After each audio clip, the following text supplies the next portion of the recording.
Humba Bisaya. Ipiprito muna natin itong karni mga bibilad.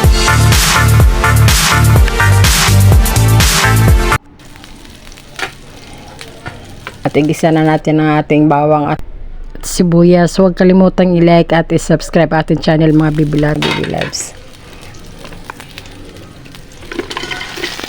Ilunod na natin. Ilagay na natin ang ating pritong baboy na iniset aside natin kanina at halo-haloin lang natin ito mga bibilabs. Ay naku, ang hirap talaga pag isang kamay lang ang ginagamit kasi yung isa naghahawak ng sipi mga bibilabs. At lagyan natin ng kalahating litro ng Sprite. Ito ang pampasarap mga bibilabs. Ito lang ginagamit ko palagi pag nagluluto ako ng humba. Tapos takip pa natin. At ito halo-haloin. Hindi ko na pinakita sa inyo pag takip ko mga bibilabs. Tapos after 10 minutes binuksan ko ulit at hinahalo-halo ko na naman mga bibilabs. At ilagay na natin ang ating buong liso na paminta. Hindi na kailangan durugin pa. At ilagay natin ang ating red pepper at saka yung dahon ng paminta mga bibilabs. Huli ko itong, kapag nagluluto ako, hindi ko agad-agad ito nilalagay. At itong asusinas or banana flour. At halo-haluin lang natin mga bibilabs hanggang sa mahalo ito. Ito ang sekreto sa pagluto ng humba Bisaya mga bibilabs, no? Lagyan natin ng Sprite, pampalambot yung Sprite at additional natin ng isang basong tubig para magkasabaw-sabaw naman siya at takpan natin ulit mga bibilabs. And after 10 minutes, buksan na naman natin.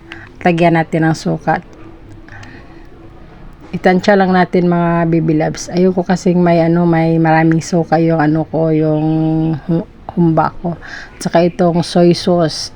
Hindi na ako naglagay na kasi nga may soy sauce na, yan lang ginagamit ko. Bibilabs, hindi ko na nilagyan ng asin or ajinomoto or ano-ano pang mga ano-anong nilalagay dyan. Tsaka ilagay na natin itong black beans natin. Ang ginawa kong panimpla mga bibilabs ay yun lang Sprite at soy sauce, yan lang panimpla.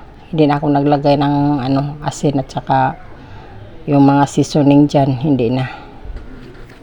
Sundin nyo lang yung ko. Saka lagyan natin ng konting sentral. 3 kutsara ata ito. Pampatamis.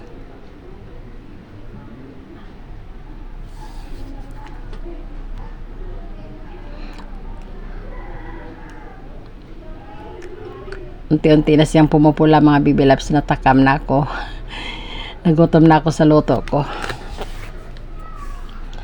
At takpan na naman natin ulit. At after 5 minutes saka natin binuksan mga bibilabs.